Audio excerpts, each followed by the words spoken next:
கரூரில் தாவேக தலைவர் விஜய் பிரச்சாரம் மேற்கொண்ட இடத்தில் கடும் கூட்ட நெரிசல் ஏற்பட்டு 39 பேர் பலியாகியுள்ளனர்.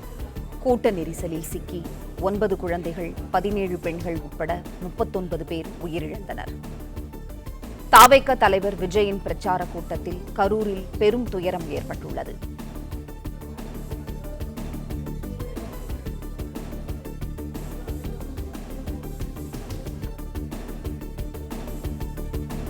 கரூரில் தாவேக தலைவர் விஜய் பிரச்சாரம் மேற்கொண்ட இடத்தில் கடும் கூட்ட நெரிசல் ஏற்பட்டு 39 பேர் பலியாகினர்.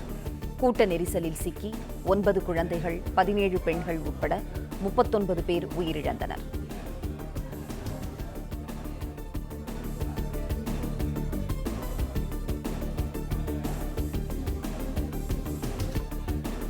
விஜய் பிரச்சாரம் மேற்கொண்ட இடத்தில் கடும் கூட்ட நெரிசல் ஏற்பட்டு 39 பேர் பலியானதை அடுத்து கரூர் அரசு மருத்துவமனை முழுவதும் மரண ஓலம் ஒலித்தது.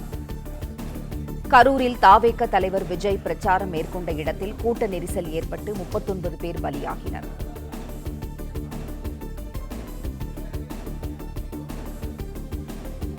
கரூரில் விஜய் பேசிக் கொண்டிருந்த போதே கூட்ட நெரிசல் ஏற்பட்டு பலரும் மயங்கிய பதைபதைக்க வைக்கும் வீடியோ காட்சிகள் வெளியாகியுள்ளன. கரூர் விஜய் பிரச்சாரத்தின் போது உயிரிழந்தோரின் உடல்கள் உடற்கூறாய்வுக்கு பின் உறவினர்களிடம் ஒப்படைக்கப்பட்டது.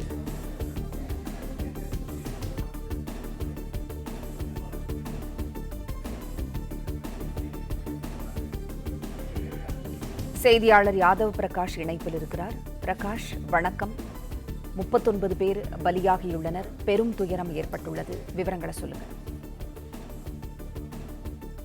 கரூரில் நேற்றைய தினம் தாவேக தலைவர் விஜய் பிரச்சார பொதுக்கூட்டத்தில் கலந்து கொண்டவர்கள் கூட்ட நெரிசலில் சிக்கி சுமார் ஒரு 39 பேர் உயிரிழந்த சம்பவம் சோகத்தை ஏற்படுத்தி இருக்கக்கூடிய சூழ்நிலையில தற்போது இந்த உயிரிழந்தவருடைய உடல் கூறாய்வு மேற்கொள்ளப்பட்டு அவருடைய உடல்கள் உறவினர் இடத்துல ஒப்படைக்கப்பட்டு வருகிறது.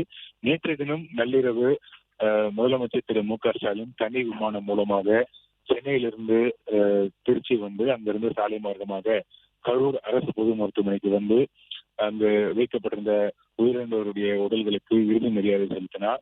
அதனைத் தொடர்ந்து கரூர் அரசு பொது மருத்துவமனைக்கு சென்று அங்கு சிகிச்சை பெற்று வரக்கூடியவர்களிடத்துல அவருடைய உடல்நலம் குறித்து விசாரித்தார்.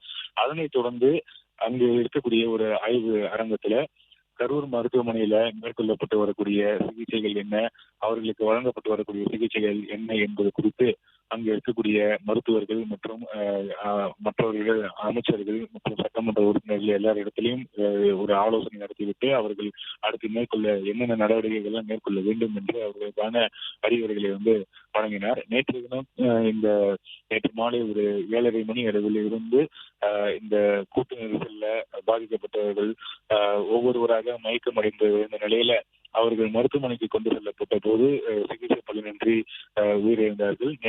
நேற்றைய சம்பவம் தமிழ்நாட்டையே ஒரு அதிர்ச்சியை ஏற்படுத்தி இருக்கிறது. தமிழக அரசியல் கட்சி தலைவர்கள் அனைவரும் தங்களுடைய அதிர்ச்சியையும் ஆழ்ந்த இரங்கலையும் தெரிவித்திருக்கிறாங்க. எல்லா அரசியல் கட்சி தலைவர்களுமே அவருடைய நிகழ்ச்சிகளை ரத்து செய்துவிட்டு இன்றைய தினம் கரூருக்கு நேரில் சென்று பாதிக்கப்பட்டவர்களுக்கு ஆறுதல் கூற இருக்கிறாங்க. நேற்று தினமே முதலமைச்சர் திரு மு.க. ஸ்டாலின் தலைமைச் செயலகத்துல ஒரு அவசர ஆலோசனை கூட்டத்தை நடத்தினார். தலைமைச் செயலாளர், டிஜிபி மற்றும் காவல்துறை உயரதிகாரிகள், அரசு துறைகளுடைய உயரதிகாரிகள், மூத்த அமைச்சர்களிடத்துல ஆலோசனை நடத்தி நேற்று தினமே இந்த கூட்ட நெரிசல்ல பலியானவர்களுடைய குடும்பத்திற்கு தலா 10 லட்சம் ரூபாய் நிவாரண உதவி வழங்கப்படும் எனவும், காயமடைந்தவர்களுக்கு தலா 1 லட்சம் ரூபாய் வழங்கப்படும் எனவும் முதலமைச்சர் ஸ்டாலின் அறிவித்திருந்தார். அதே போல இந்த கூட்ட நெரிசல்ல பலியானவர்களுடைய இந்த கூட்ட நெரிசல்ல 39 பேர் பலியான இந்த சம்பவம் தொடர்பாக விசாரணை நடத்துவதற்காக ஓய்வு பெற்ற நீதியரசர் அருணா ஜெகதீசன் தலைமையில ஒரு விசாரணை ஆணையம் அமைக்கப்பட்டு இருக்கிறது.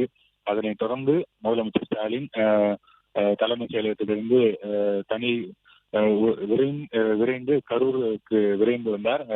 அதிகாலை 3:30 மணி அளவுல கரூர் வந்தடைந்த முதலமைச்சர் திரு ஸ்டாலின் அங்க மருத்துவமனையில வைக்கப்பட்டிருந்த இந்த சம்பவத்துல உயிரிழந்தவருடைய உடலுக்கு அஞ்சலி செலுத்திவிட்டு அதன் தொடர்ச்சியாக இந்த மருத்துவமனையில் சிகிச்சை பெற்று வரக்கூடிய காயமடைந்தவர்களை நேரில் சந்தித்து அவர்களுக்கு ஆறுதல் தெரிவித்தார். தொடர்ச்சியாக நேற்று தினத்திலிருந்து அமைச்சர்கள் திரு அன்பில் மகேஷ் மற்றும் சுகாதாரத்துறை அமைச்சர் மா சுப்பிரமணியன், போக்குவரத்து துறை அமைச்சர் சிவசங்கர் மற்றும் பெரிய கருப்பன் உள்ளிட்ட அமைச்சர்கள் எல்லாம் கரூரில் முகாமிட்டு பாதிக்கப்பட்டவர்களுக்கான உதவிகள் வழங்குவது, சிகிச்சை பெற்று வருபவர்களுக்கான உதவிகளை வழங்குவது போன்ற பல்வேறு நடவடிக்கைகளில் தங்களை ஈடுபடுத்திக் கொண்டிருக்கிறாங்க. மருத்துவர்களை பொறுத்த வரைக்கும் கரூர் அரசு மருத்துவமனையினுடைய மருத்துவர்கள் மட்டுமல்லாமல் அருகாமையில் இருக்கக்கூடிய நாமக்கல், திருச்சி, திண்டுக்கல் இருக்கக்கூடிய மருத்துவர்கள் குழு கூட உடனடியாக கரூருக்கு வரவழைக்கப்பட்டு இங்கே பாதிக்கப்பட்டவர்களுக்கு சிகிச்சை அளிக்கக்கூடிய அந்த பணிகள்ல மேற்கொள்ளப்பட்டு வருகிறது.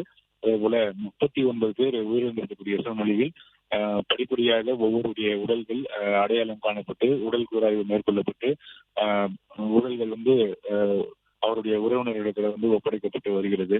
தொடர்ச்சியாக அந்த பணிகள் நடைபெற்று வருகிறது. இன்றைய தினம் அரசியல் கட்சி தலைவர்கள் கரூருக்கு விரைகிறார்கள். எதிர்கட்சித் தலைவர் எடப்பாடி பழனிசாமி இன்னும் சற்று நேரத்தில் கரூர் வந்தடைய இருக்கிறார். ஏற்கனவே துபாய்க்கு தனிப்பட்ட முறையில் துபாய்க்கு சென்றிருந்த துணை முதலமைச்சர் திரு உதயநிதி ஸ்டாலின் அவருடைய பயணத்தை ரத்து செய்துவிட்டு நாடு திரும்புகிறார். இன்னும் சற்று நேரத்தில் அவரும் கரூருக்கு வருவார் என்று எதிர்பார்க்கப்படுகிறது. முன்னாள் பாஜக மாநில தலைவர் திரு அண்ணாமலை அவரும் தனிப்பட்ட காரணங்களுக்காக இலங்கை சென்றிருந்த நிலையில இந்த துயர சம்பவம் அவருடைய சொந்த மாவட்டத்துல இந்த துயர சம்பவம் நடந்திருக்கக்கூடிய சூழ்நிலையில் அவருடைய பயணத்தை ரத்து செய்துவிட்டு தற்போது இலங்கையிலிருந்து மதுரைக்கு மதுரையிலிருந்து இன்னும் சற்று நேரத்தில் கரூருக்கு வருவார் என்று எதிர்பார்க்கப்படுகிறது. நாம் தமிழர் கட்சியினுடைய ஒருங்கிணைப்பாளர் திரு சீமான் அவர்களும் இன்றைய தினம் அவருக்கு இருந்த அரசியல் நிகழ்ச்சிகள் அனைத்தையும் ரத்து செய்திருக்கிறார். இந்த கரூருக்கு இன்னும் சற்று இன்று மாலை வருவார் என்று எதிர்பார்க்கப்படுகிறது. நாடே தமிழகமே பெருந்துயரில் தங்களை ஈடுபடுத்திக் கொண்டிருக்கிறது.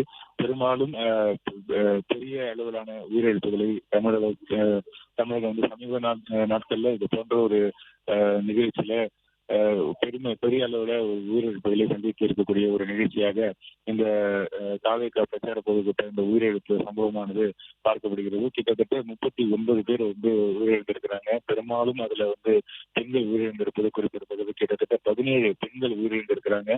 குழந்தைகளும் 9 குழந்தைகள் உயிரிழந்திருக்கிறாங்க. இந்த சம்பவம் மிகப்பெரிய ஒரு சோகத்தை ஏற்படுத்தி இருக்கக்கூடிய சூழ்நிலையில இந்த தினம் எல்லா அரசியல் கட்சி தலைவர்களும் தங்களுடைய நிகழ்ச்சிகளை ரத்து செய்துவிட்டு கரூருக்கு விரைய இருக்கிறாங்க. பிளே ஸ்டோர் மற்றும் ஆப் ஸ்டோரில் இருந்து பாலிமர் செயலியை QR கோடு மூலம் பதிவிறக்கம் செய்யுங்கள். செய்திகளை உடனுக்குடன் பெறுங்கள்.